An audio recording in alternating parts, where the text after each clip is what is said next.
These should go relatively quickly, I think. Maddie. Oops. Uh, number three here, find the y-intercept. So let's just think about this question because this gets asked a lot. What's the y-intercept of a function? And so first thing you want to recognize is that if we're looking for y-intercepts, we're looking for some point that's on this y-axis. And it doesn't matter where that point is on the y-axis. I know this for sure. The x value is 0. No matter where I'm at on that y-axis, the x value is 0. And so we just exploit that. When they want you to find the y-intercept, you're just finding the g of 0, which means put a 0 in for the x and find out what the y is. So here I am, I'm just putting that 0 in. Every time I substitute, I wrap it in parentheses when there's multiplication involved. And then on top here, you get a 1. And in the denominator, 0 to the 4th, 0 squared times 6 is 0, so you just get a 5.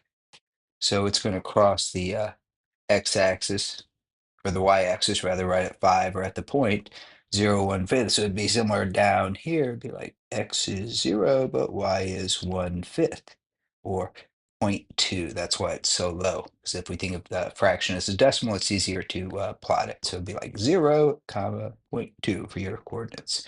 So there is your y-intercept. Now let's find the x-intercepts. So the x-intercepts, we use the opposite logic. We say, hey, if you're going to be on the x-axis, then I know for certain I'm looking for when is your y value 0. So no matter where it is, I may not know the x value, but I do know the y value. So g of x, that represents our y in an equation like this, in a function. And so we're trying to solve this equation, x plus 1 over x to the 4th minus 6x squared. I got to figure out the x that makes u equal to a 0. Well, the cool thing about these guys, these rational equations, is the only way a fraction can ever equal 0 is if the numerator equals 0. And so if you just think about a fraction, um, let's say you had the number 2 on top, what could you divide that 2 by to make this fraction equal to a 0? So if I divide it by like 100, it comes out to 0.2, or 2, or 0.02 rather, 2/100ths. And so, oh, I'll divide it by something bigger, maybe like 1,000 or maybe 1,000,000, but it doesn't matter. It just makes it really, really, really, really small, but it never really equals 0.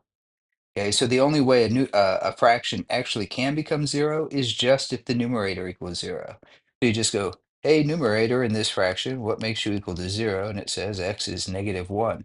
All right, so this function right here is going to have a x-intercept located at x is -1. I already know the y value is 0.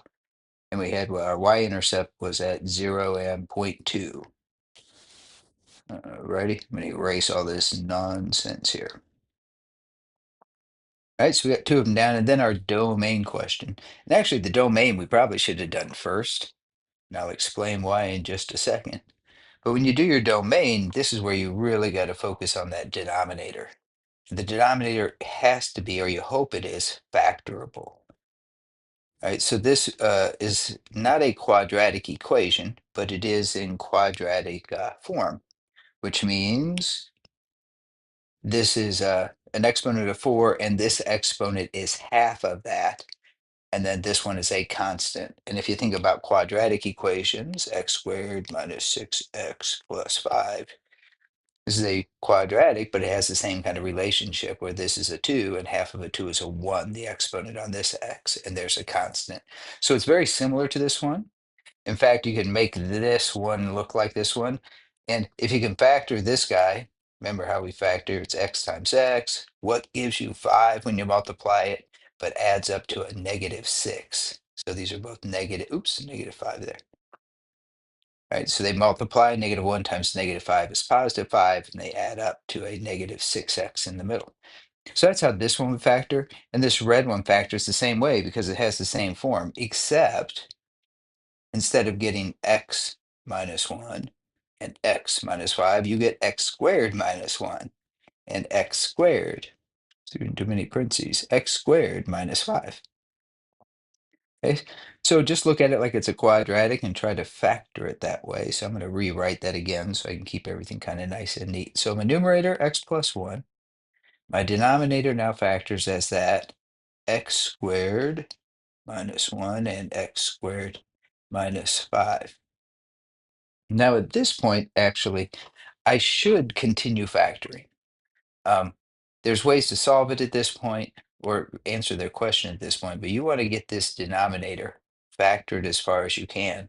So right here, I've got an x squared minus a 1, and that's two terms. This is certainly something squared. It's a difference or a minus sign and something else squared. So this is our difference of two squares right there when we just want to memorize the pattern to x minus 1, x plus 1. This other one, though, is not a difference of squares. It almost is, but I don't know the square root of 5, so I just leave it like that. So there's now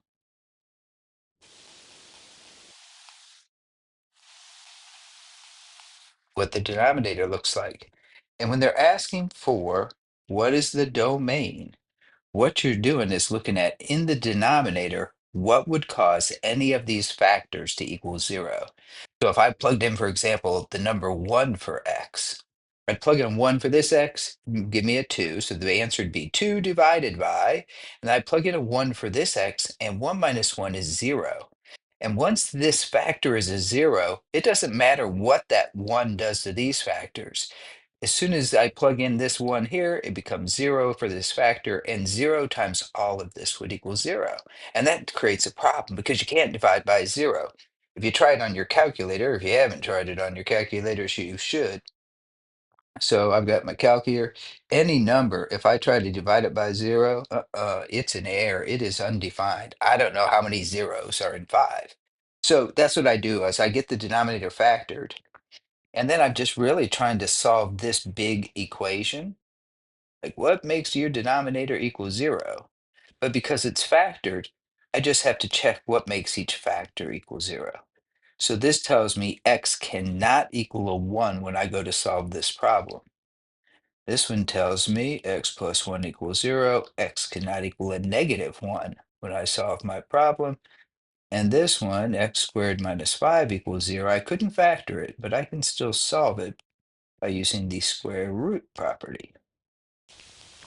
So x can't also equal a plus or minus square root of 5. So the domain here, the way we describe it is we say the domain is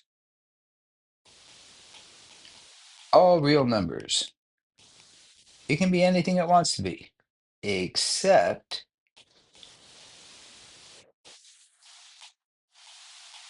x cannot be equal to a 1, a negative 1, or a plus or a minus root 5. And I guess I could do that with my plus or minus 1 right there like this. Those are things that x can't be. Which creates a little bit of a question now up here because our x-intercept has an x value of negative 1. And so I don't know how much he's explained to you about all of this business, but this is kind of a pre-calc concept. So maybe he has, maybe he hasn't, I don't know. Um, when your numerator and denominator share a common factor, those two can cancel each other out. But it also tells us that x can't be a negative 1. So what happens here on my graph, right? That'd be the question. Let me get my eraser here and I will try to show you. Here's my eraser. So this graph, we thought had an x-intercept at x equals negative 1 right there. But that negative 1 or that x plus 1, the factor that causes that solution, it canceled out. And so we end up with a hole in our graph there generally. Uh, so this graph will go right up to that point, but not really cross it. So it's not an x-intercept because x can't be negative 1. I'm going to check that on my calculator here, but I'll show you that. Now, watch how I do this. I'm going to call it g of x, just like they did. And I press my fraction button next, and that lets me enter my stuff in the numerator. and my stuff in the denominator. And notice I just leave it as x to the fourth. You could use the factored form, but you don't want to cancel anything out when you have a calculator that can just graph it all. So there's our graph, and the thing I want you to see is what happens at what we thought was our x-intercept. What happens if I do go to the g of, and I put that -1 in there where we thought it was going to be. Notice how it says undefined. That's because we got a hole in our graph right there. If I could graph this point, uh, -1, comma, I can figure out where this hole is going to be at, I think. 714, like 1/14 or something like that. Yeah, there's the hole where it's going to be at. Highlighted. If I can zoom in there, I think that's him. Nope, that's not him. Yeah, it's close to him. Anyway, I can find him for you if I just trace this thing real close here. Oh, there it was. So when I get on top of him just perfectly, you can see there's at -1, there's this hole in this graph. And so it never gets to the -1. We never have an x-intercept. And so if you look along here, yeah, no x-intercepts. And so, gosh darn it, we found it the right way, but because it does cancel out. And this is why you find your domain first. So when they're asking for x-intercepts for this one, you better put none. And it's because that x plus 1 and x plus 1 cancel out.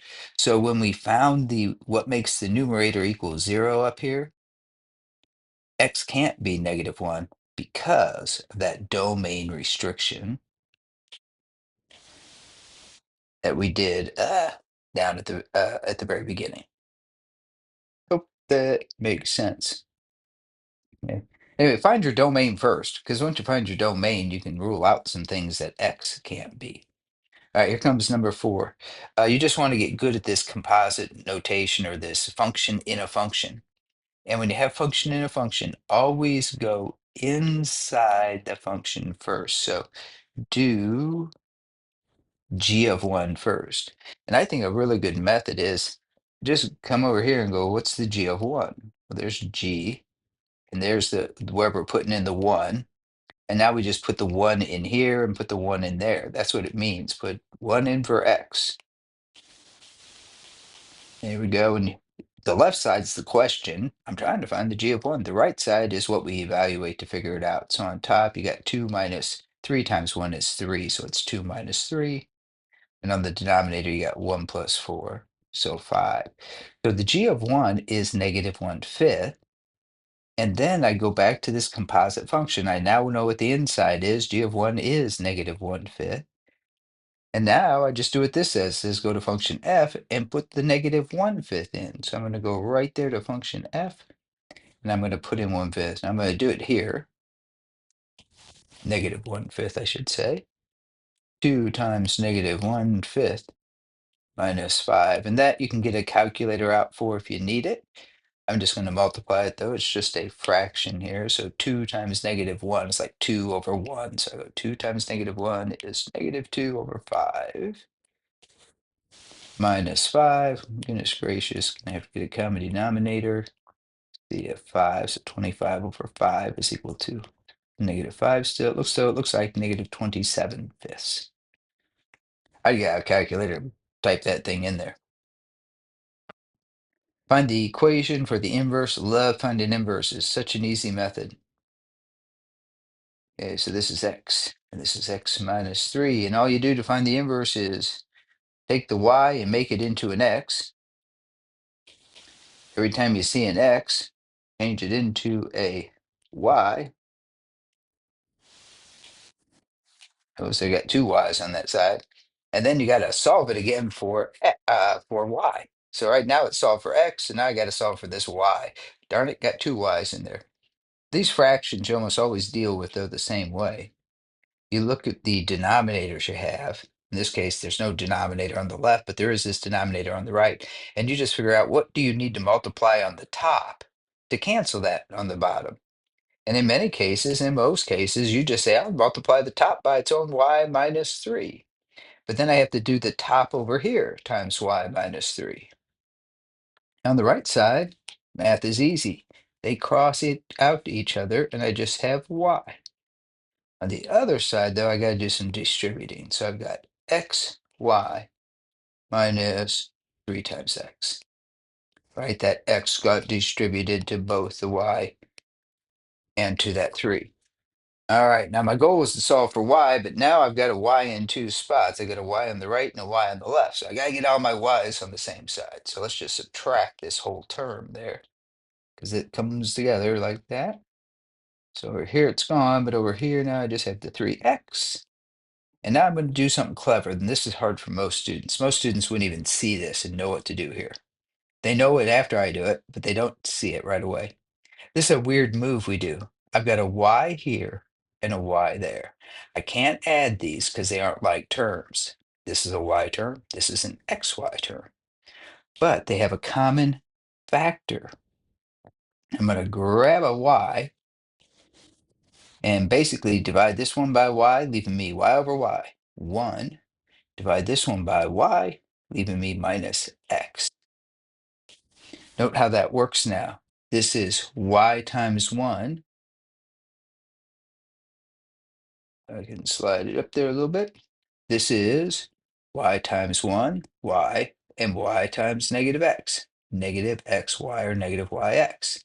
But see, now I've got a single y in my equation, this guy right there. And he's connected by multiplication, so I can just divide him away. And the right side now, I have my y alone. On the left side, I have the inverse function now. Negative 3x over 1 minus y. Oops, x. Okay. Now I'm going to clean this guy up just a little bit. So I'd write my y on the left side. I've got this negative 3x. I'm going to reverse the order, negative x plus y in the denominator, still negative x.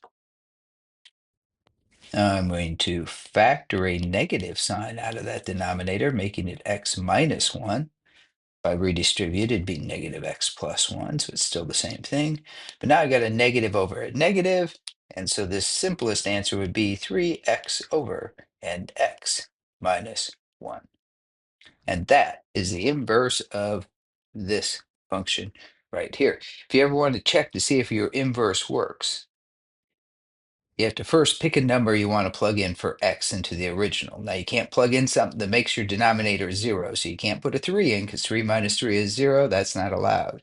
But maybe you notice that 4 minus 3 would give you 1. So 4 is a good number to plug in because 4 divided by 4 minus 3 is 1. 4 divided by 1 is just 4. So this equation right here, when I plugged in a 4 for x, out came a 4. The inverse function should take this output 4 and give me back a 4.